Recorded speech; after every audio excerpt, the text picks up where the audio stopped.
우리가 계속해서 사도행전을 살펴보고 있습니다. 사도행전을 보시면 이방 선교를 위해서 부름받은 이 사울, 바울이죠. 우리가 13장부터는 이방 선교를 위해서 하나님이 택한 그르신 이 바울이 1차, 2차, 3차 선교를 하는 내용이 나오게 되어집니다. 자, 1차 선교 여행이 시작이 되어지는데요. 우리가 어떤 일이든지 첫 단추를 잘 끼우는 것이 중요하죠. 선교도 그 첫 단추를 잘 끼우는 게 중요한데요.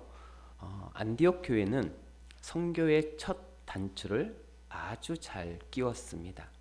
그 첫 단추는 파송할 선교사를 택하여서 이제 그 선교사를 세우는 것과 그리고 그 선교사가 사역할 선교지를 정하는 그런 것이었는데요. 안디옥 교회는 파송할 선교사로 바나바와 사울을 세웠고요. 또 그들의 첫 사역지는 구브로 섬이었습니다. 자, 여기서 중요한 것은 이 안디옥 교회가 선교사를 세울 때에도 그리고 바나바와 사울이 첫 사역지를 정할 때에도 자기 생각대로 하지 아니하고 철저하게 성령의 인도하심을 받았다는 것입니다. 자, 먼저 이 파송할 선교사를 정하는 장면이 2절에 나오는데요. 2절 말씀을 보시면 주를 섬겨 금식할 때 성령이 이르시되 그랬습니다. 이 안디옥 교회가 바나바와 바울을 선교사로 세울 때 성령의 음성을 들었다라고 기록이 되어 있죠. 자, 여기서 주를 섬겨 금식할 때, 여기서 우리 한글 성경에는 주를 섬겨라고 하는 말로 표현되어 있는데 온 뜻은 무슨 봉사한다 그런 개념이 아니고 제2적 용어입니다. 이 말은 예배한다, 주를 섬겼다라고 하는 말은 예배한다라고 하는 말이에요. 그래서 이 교회 공동체의 가장 중요한 핵심 가치는 예배하는 공동체입니다. 어떤 봉사도 이 예배보다 우선할 수가 없는 것이죠. 그래서 여기서 주를 섬겨할 때는 이 온 뜻이 주를 예배하며 예배한다라고 하는 그런 말입니다. 그러니까 이 안디옥 교회는 선교사를 정할 때도 어떤 탁상회의나 인기 투표를 통해서 세운 것이 아니라 금식하며 예배를 드리다가 성령의 음성을 듣고 이 두 사도를 세우게 된 것입니다. 그리고 이어지는 3절을 보니까 성령의 음성을 들은 후에도 다시 한번 금식 기도를 하면서 이 하나님의 뜻을 최종 점검한 후에 이 바울과 바나바와 사울을 파송하는 모습을 우리가 또 볼 수 있는 것이죠. 여러분, 이처럼 이 안디옥 교회가 선교를 위한 첫 단추를 잘 끼울 수 있었던 이유는 예배와 기도를 통해서 무엇을 듣고?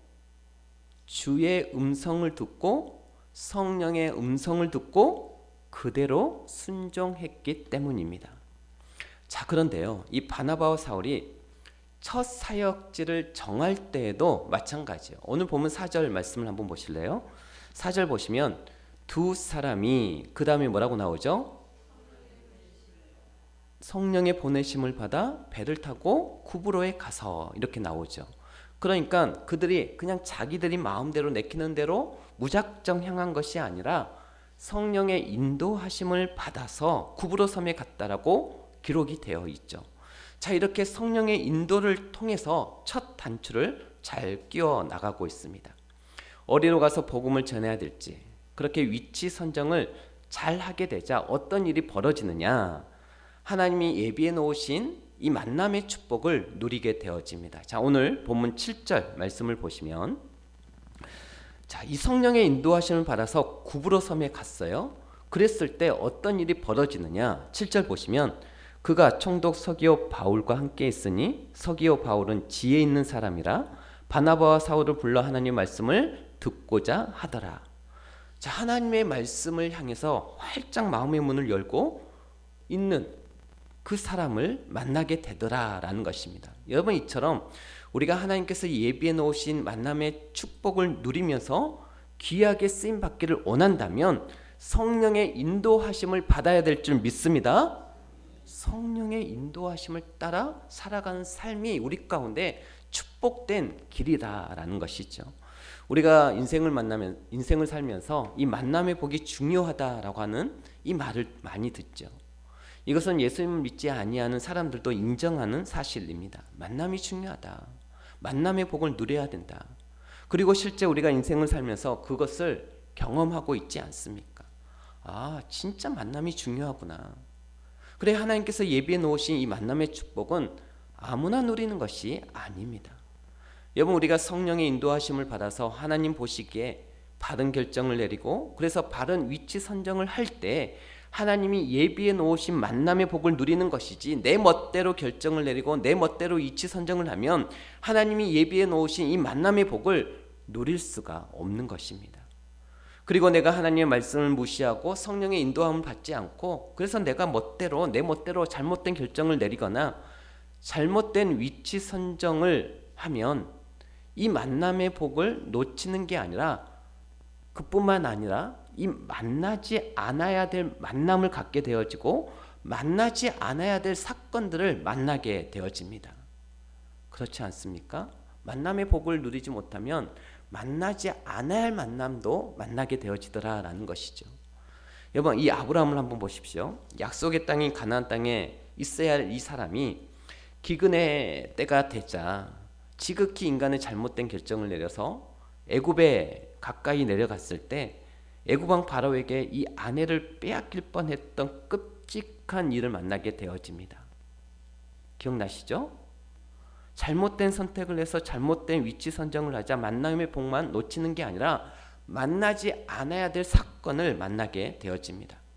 룻기에 나오는 엘리멜렉의 경우도 마찬가지죠. 흉년의 때에 약속의 땅을 버리고 모압으로 갔을 때 자신과 두 아들들이 다 죽는 끔찍한 사건을 경험하게 되어집니다. 이처럼 우리가 잘못된 결정을 통해서 잘못된 위치 선정을 하게 되면 하나님께서 예비해 놓으신 만남의 복만 놓치는 것이 아니라 만나지 않아야 될 사람을 만나게 되고 만나지 않아야 될 사건을 만나게 되어집니다. 그래서 우리는 평소에 이 신앙의 훈련을 통해서 성령의 인도하심을 받는 이 훈련을 계속해야 될 줄 믿습니다. 우리는 이 훈련을 해야 돼요. 성령의 인도하심에 따라 걸어가는 훈련. 여러분, 성령의 인도하심을 받는 게 끊임없는 훈련의 결과물이라는 것을 꼭 기억하셨으면 좋겠습니다. 제가 새벽 기도회 때, 그때인가 구미호 기도회 때인가 제가 그런 말씀을 드렸잖아요. 설교를 많이 하다 보니까 언제 했는지 헷갈리는데, 여러분, 교회는 유람선이 아니라 군함이라고 하는 사실을 기억해야 한다라고 말씀을 드린 적이 있습니다. 여러분, 유람선은 몇 명만 소수만 뛰고 나머지는 옆에서 구경하는 것이 유람선이죠. 교회는 유람선과 같은 교회가 되어지면 안 됩니다. 그러나 군함을 보면 유람선과 완전히 다릅니다. 유람선은 1분만 뛰고 나머지는 다 즐기고 노는 사람이지만 군함은 전부가 다 움직입니다. 그래서 싸우는 것이죠. 저와 여러분이 이 치열한 영적 전쟁을 위해서 부름받은 영적 군사라고 하는 이 사실을 잊어서는 안 되고, 그래서 예수를 믿는 자라면 예외 없이 훈련을 받아야 하는 것이죠. 훈련받지 않는 사람은 군사가 아닙니다. 군대에 가면 스케줄이 다 훈련이에요. 일어나는 것부터 잠자리에 이르기까지 다 훈련이죠. 예수님을 믿는 자라면 예외 없이 훈련을 받아서 하나님 나라의 확장을 위한 영적 군사로 귀하게 쓰임을 받아야 하는 것입니다. 또 하나, 우리는 군사로 부름받았을 때 싸움에 있어서 나이의 제한이 없다라는 것입니다. 왜냐? 우리들의 전쟁은 영적 전쟁이기 때문에 그렇습니다. 우리가 출애굽기 17장을 보면 할아버지가 된 80세가 넘은 이 모세가 아말렉 족속과 싸울 때 나는 늙었으니까, 나는 나이가 많으니까 젊은 사람들 싸우라 해서 젊은 사람들만 내보낸 게 아니었죠. 젊은 사람들 전쟁터에 내보내고 본인은 산 위에 올라가서 기도로 영적 전쟁을 하게 되어집니다. 그래서 모세의 기도에 따라 승패가 결정되어지죠. 교회도 마찬가지예요. 그래서 우리가 이 땅에 사는 동안 하나님이 나를 주의 나라 확장을 위한 군사로 부르셨다라고 하는 이 사명을 절대 잊지 마시고, 오늘 하루하루를 살아갈 때도 영적 군사로서 여러분의 삶의 터전에서 하나님의 나라 확장을 위해 귀하게 쓰임받는 우리 모두가 될 수 있기를 주의 이름으로 축복합니다. 그래, 우리는 훈련이 되어 있어야 합니다. 늘 훈련해야 합니다. 우리가 인생을 살 때 이 훈련이 되어 있지 않으면 우리는 잘못된 길을 선택할 수밖에 없습니다. 그럼 우리 청년들 같은 경우는 이제 진로의 문제를 앞에 두고 또 졸업반이 되어서 이 진로의 문제 앞에서 성령의 인도함을 받아야겠지요. 그래서 바른 결정, 바른 선택을 통해서 바른 위치 선정을 해야 되지 않겠습니까? 취직이나 이직의 계획 앞에서 우리 또한 마찬가지입니다. 우리가 정말 성령의 인도함을 받아야 하는데 뭐 이사를 하는 계획 앞에서, 창업의 계획 앞에서, 뭐 결혼의 계획 앞에서 또 사람과 상의하고 사람 말만 듣고 함부로 결정을 내릴 것이 아니라 안디옥 교회가 그랬던 것처럼 하나님께 예배를 드리며 때로는 간절한 금식 기도를 통해서 하나님의 뜻을 묻고 분별해서 성령의 인도하심을 받아야 될 줄 믿습니다. 여러분, 이게 하루아침에 되어지는 게 아니에요. 끊임없는 훈련을 통해서 되는 것이지 하루아침에 되는 게 아닙니다. 그렇기 때문에 우리는 인생의 크고 작은 이 결정 앞에서 큰 결정에서 실수하지 않으려면 내 인생의 작은 결정들을 놓고 여러분들이 계속 훈련을 해봐야 합니다. 작은 결정을 두고 이거를 가지고 계속해서 하나님 앞에 기도로 묻고 때로는 금식도 하고 그렇지 않습니까? 그리고 하나님의 음성에 귀 기울여 보고 또 그때 주시는 이 성령의 감동에 주의하면서 신중하게 결정을 내려봐야 되는 것이죠. 자꾸 그렇게 시도를 해봐야 그런 시행착오를 통해서 어느 순간 영적인 감각과 분별력을 갖게 되는 것입니다. 맞지 않습니까? 저는 낚시를 별로 해본 적이 없어요. 뭐 손에 꼽힐 정도로 해봤는데 낚시학원 거의 담 쌓고 산 사람이어서 낚시를 못합니다. 그래서 뭐 아주 어쩌다가 예전에 저희 교회 이동동 목사님이 계실 때 그때 낚시를 이제 한번 해본 적이 있는데 여러분, 우리가 이 낚시를 이제 안 해본 사람, 누가 낚싯대를 줘가지고 이렇게 딱 던지잖아요. 그러면 뭔가가 이렇게 툭 이렇게 뭔가 잘 안 잡아 당겨지고 이렇게 걸리면 뭐 낚시를 못하는 사람들은 분별력이 없어서 다 그게 물고기인 줄 알고 막 잡아 당기죠. 왜냐하면 이것은 훈련이 안 되었기 때문에 감각이 없는 거죠. 그런다 이 낚시꾼들은 다 압니다. 딱 뭐가 걸려도 이게 진짜 물고기가 문 것인지 수초에 걸린 것인지 아니면 바위에 걸린 것인지 대번에 그냥 알아요. 왜? 계속 던져봤으니까. 계속 해봤으니까 감각이 살아있는 것이죠. 아는 겁니다. 물고기가 물었을 때 그 느낌과 감각을 아는 거죠. 영적인 것도 마찬가지입니다. 영적인 것도 똑같아요. 늘 크고 작은 결정 앞에서 내 멋대로 내 마음대로 결정하지 않고 예배의 자리에 나와 하나님께 묻고 또 기도의 자리에 나와 하나님께 또 묻고 그 음성을 들어보려고 노력하고 성령의 감동을 느껴보고 노력하고 그래서 신중하게 결정을 내려보고 그렇게 내려보고 한 사람들이 하나님의 음성인지 내 생각인지를 분별하게 되는 것이죠. 그 감각을 아는 겁니다. 훈련 없이 되는 것은 아무것도 없습니다. 그런데 아무런 평소에 훈련을 안 하다가 인생의 결정적인 중요한 문제 앞에서 그때 분별을 하려고 하니까 안 되는 거죠.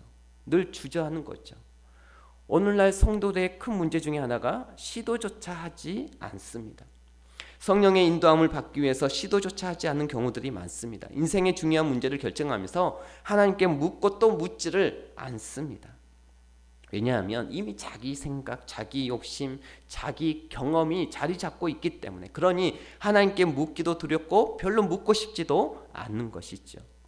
이렇게 되면 결국 잘못된 결정을 내릴 수밖에 없고 그 결과 하나님이 예비해 놓으신 이 만남의 복을 놓치게 되는 것이죠.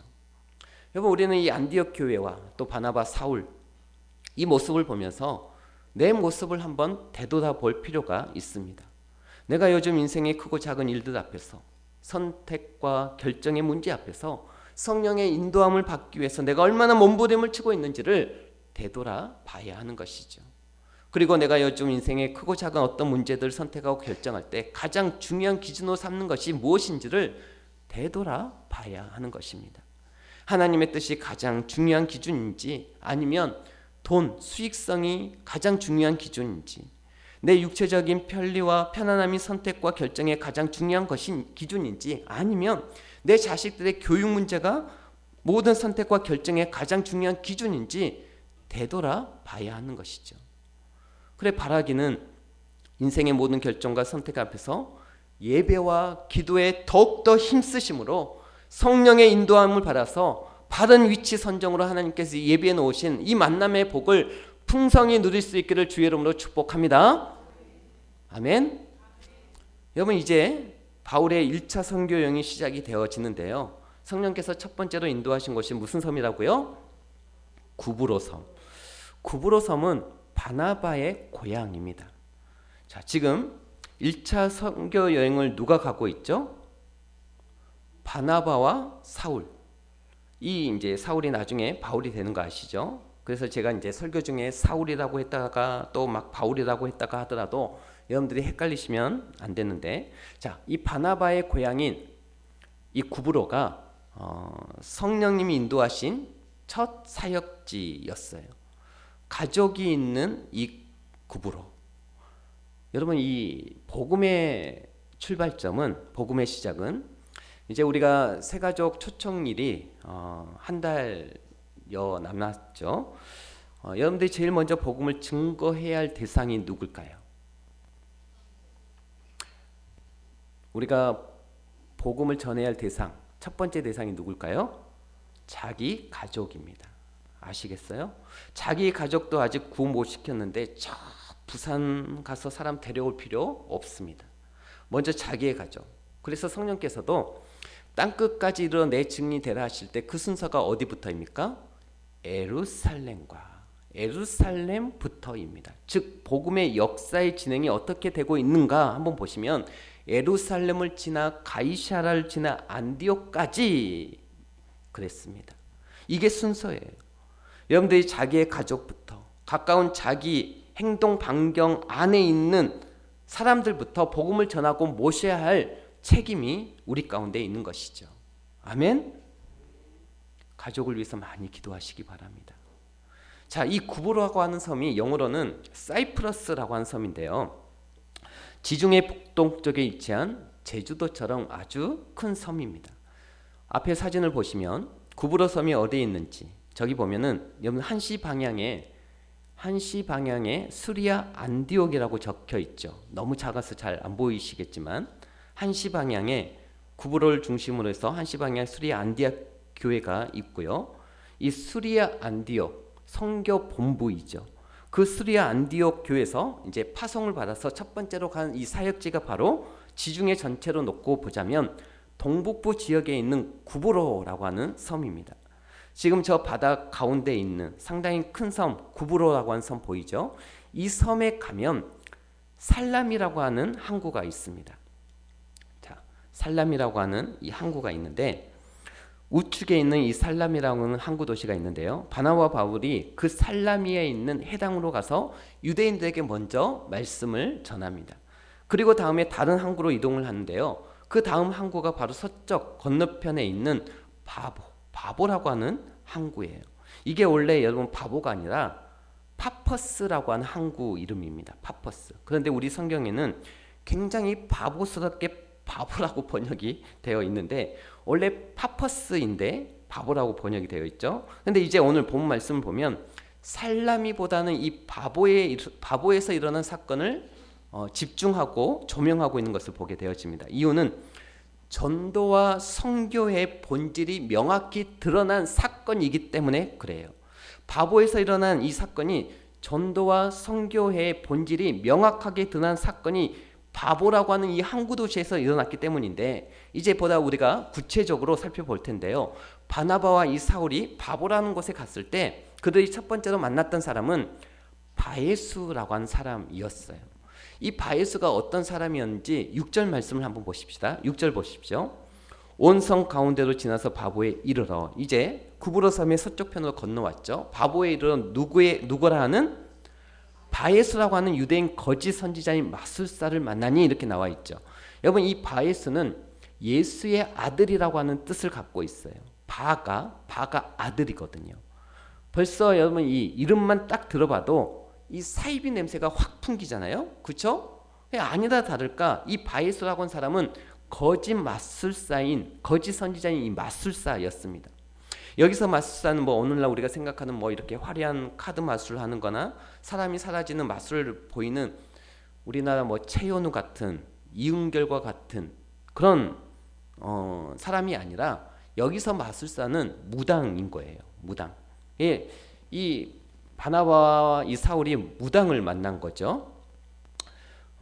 그런데 무당만 만났던 것은 아닙니다. 또 한 사람을 만났어요. 바나바와 사울이 또 만난 사람이 누구냐면 바로 그 지역의 총독인 서기오 바울이라고 한 사람이었습니다. 그 지역의 총독 서기오 바울이라는 사람을 만났는데 이 서기오 바울은 로마 황제가 임명한 그 지역의 총독으로 상당히 권력을 가진 통치자였습니다.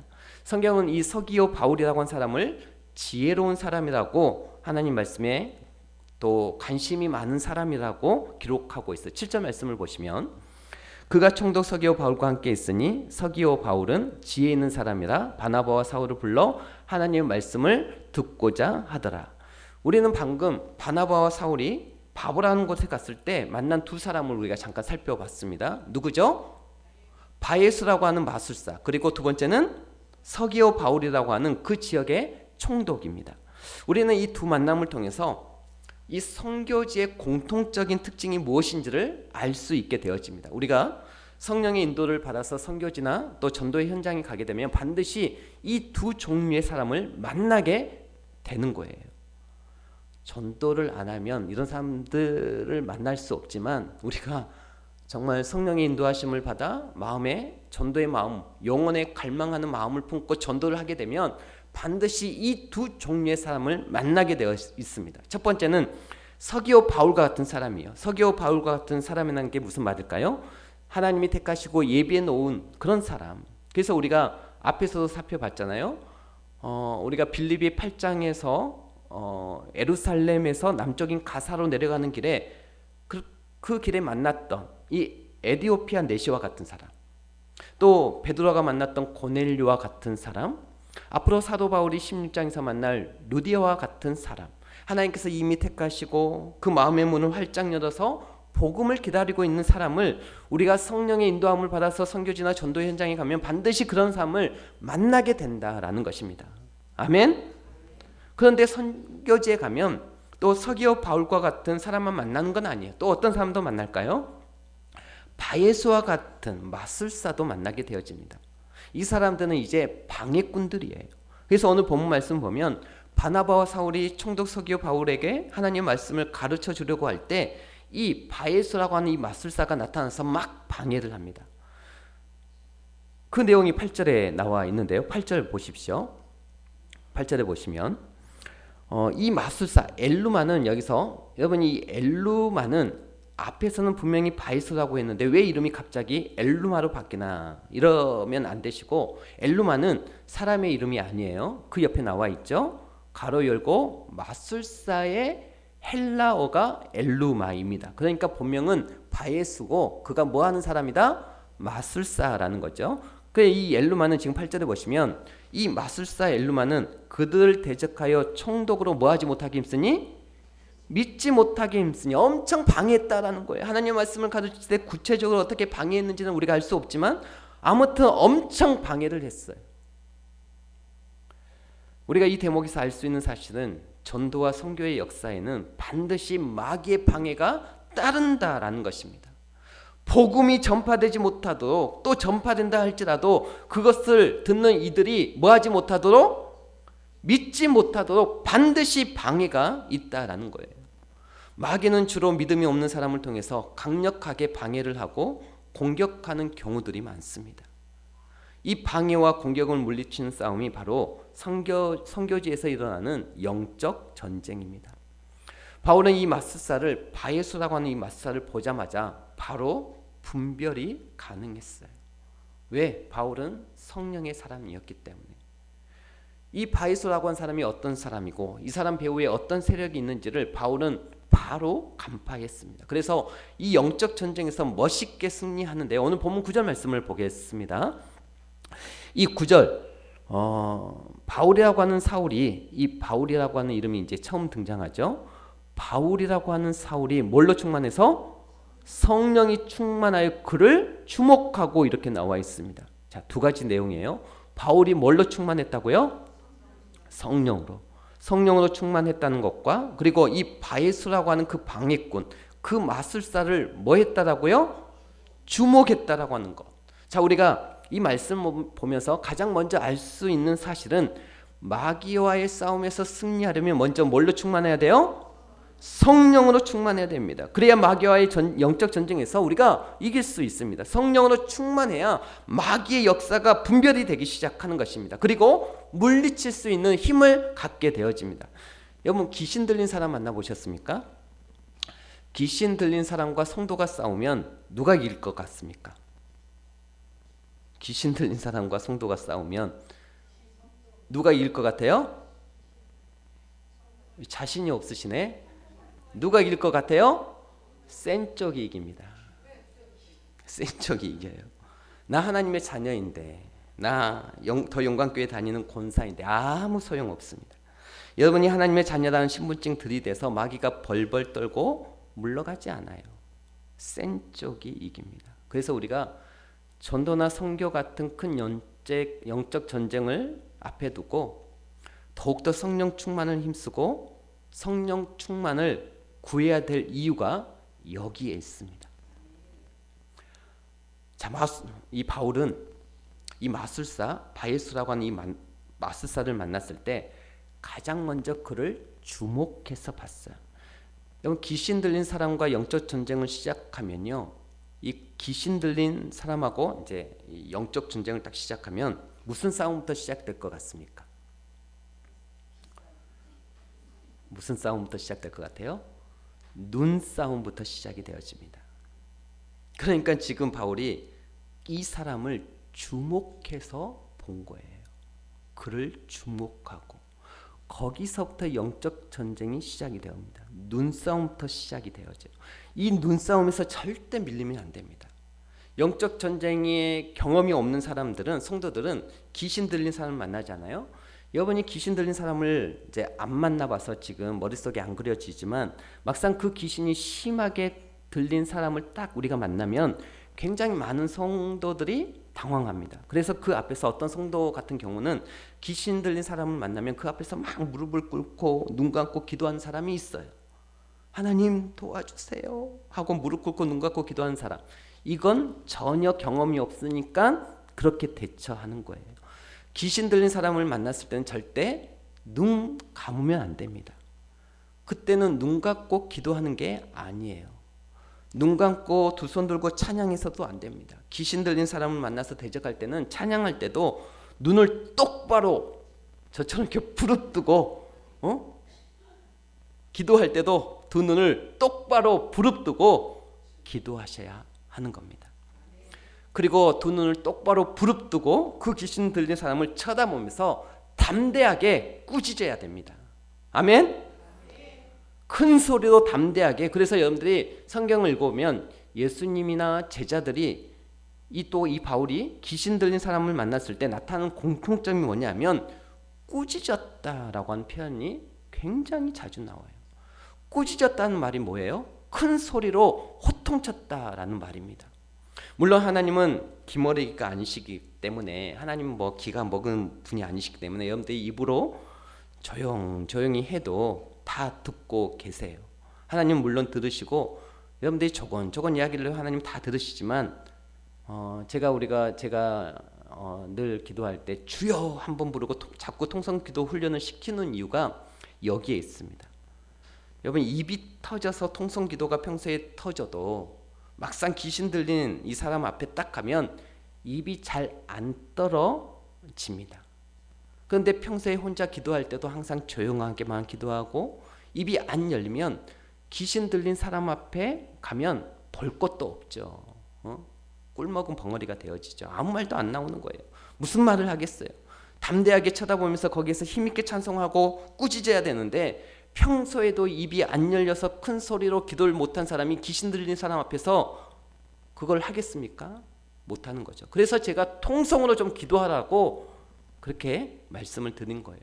그러니 그 앞에서 그냥 우리가 조용히만 기도하면 그냥 그 앞에서 눈 감고 벌벌 떨면서 눈 감고 기도나 하고 있든지 아니면 뭔가 찬송을 하긴 해야 하는데 그렇게 되는 것이죠. 여러분들에게 부탁드립니다.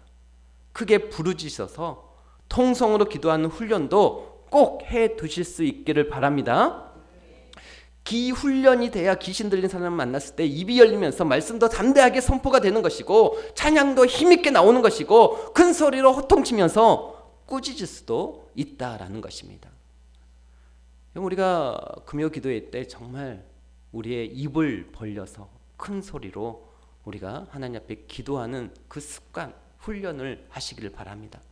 바울이 이 마술사를 향해서 담대하게 꾸짖으면서 저주를 선포하자 그 저주가 그대로 임하게 되어집니다. 오늘 본문 10절, 11절을 보겠는데 10절 말씀에 보면 이제 이 바울이 주목한 다음에 큰 소리로 이제 꾸짖습니다. 10절 보십시오. 이르되, 같이 읽을까요? 이르되 모든 거짓과 악행이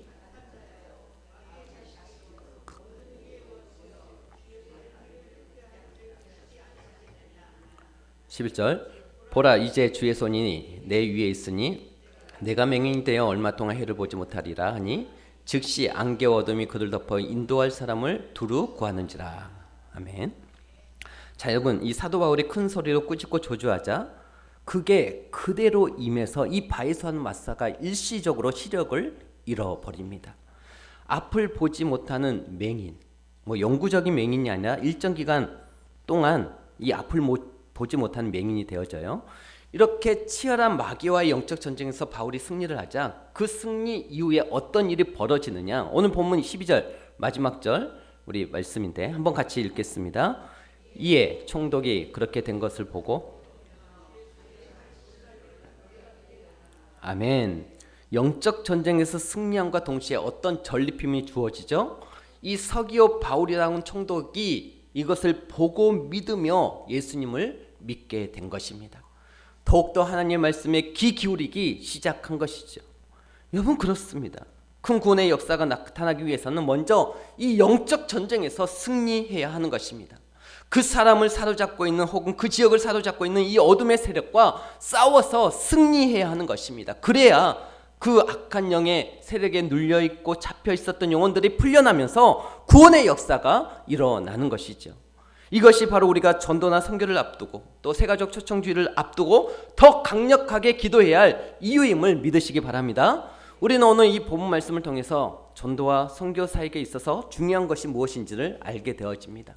첫 번째는 성령의 인도함을 받아서 주님께서 원하시는 곳에 서 있어야 된다는 것이고, 정말 성령의 인도하심에 따른 위치 선정입니다. 그런 위치 선정을 할 때 하나님께서 예비해 놓은 이 서기오 바울도 만나게 되고 에디오피아 네시도 만나게 되고 고넬료도 만나게 되고 또 루디아도 만나게 되고, 그래서 우리가 전도든 선교든 할 때 정말 중요하게 성령의 인도하심을 받아서 인도하시는 그 위치 선정을 하는 것이 굉장히 중요하고요. 두 번째, 그 생명의 역사, 구원의 역사를 방해하는 이 마귀와의 영적 싸움에서 반드시 승리할 준비가 되어 있어야 한다라는 것입니다. 영적 무장이 되어 있어야 된다라는 거예요. 이 두 가지가 중요합니다. 성령 인도하심에 따른 위치 선정과, 두 번째는 뭐라고요? 영적 전쟁에서 승리할 수 있는 성령 충만함이 준비되어 있어야 하는 것입니다. 단순히 여러분 말만 잘해서 전도가 되는 게 아니에요. 이것이 함께 동반되었을 때 강력한 구원의 역사가 일어남을 믿으시길 바랍니다. 이제 말씀을 마치겠습니다. 오늘 제가 여러분에게 드린 말씀은 단순히 전도와 선교에만 국한된 그런 내용이 아니에요. 사실 우리가 전도 선교뿐만 아니라 삶의 모든 영역에 있어서 하나님께 귀하게 쓰임받기 위해서는 당연히 성령의 인도함을 받아서 항상 위치 선정을 잘해야 되고, 두 번째, 항상 전도와 선교지뿐만 아니라 사실 우리가 지금 살고 있는 모든 자리가 다 엄밀히 말하면 선교지고 전도의 현장 아니겠습니까? 그러니 항상 서 있는 자리에서 영적 전쟁에서 승리할 수 있도록 성령 충만해야 되는 것은 당연한 사실입니다. 저와 여러분이 정말 하나님 앞에 귀하게 쓰임받기를 원한다면 이것을 놓고 기도하셨으면 좋겠어요. 하나님, 제가 지금부터라도 크고 작은 문제 앞에서 성령의 인도함을 받는 그 훈련, 하나님 앞에 기도해보고 또 기도해보고 또 예배의 자리에 나와서 내게 하시는 말씀에 귀 기울여보고, 그래서 내 앞에 있는 결정을 정말 하나님의 뜻대로 해가는 이 훈련, 그리고 성령으로 충만해서 사탄과의 이 마귀와의 영적 전쟁에서도 절대 밀리지 않을 만큼의 여러분들이 평소에 그런 영역을 쌓아두는 이 훈련, 이게 중요합니다. 이제 다가오는 새가족 초청주의를 위해 우리가 나아갈 때, 오늘의 말씀대로 나아갈 때 우리 가운데 틀림없이 이 하나님의 구원의 역사가 있을 것입니다.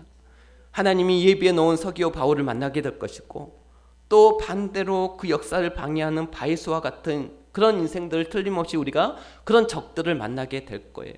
그래서 전도하는 모든 분들은 물론이고 우리 더 영광교회 모든 성도들이 이 커다란 영적 전쟁을 앞에 두고 우리 모두가 함께 기도해 줄 수 있기를 주의 이름으로 축복합니다.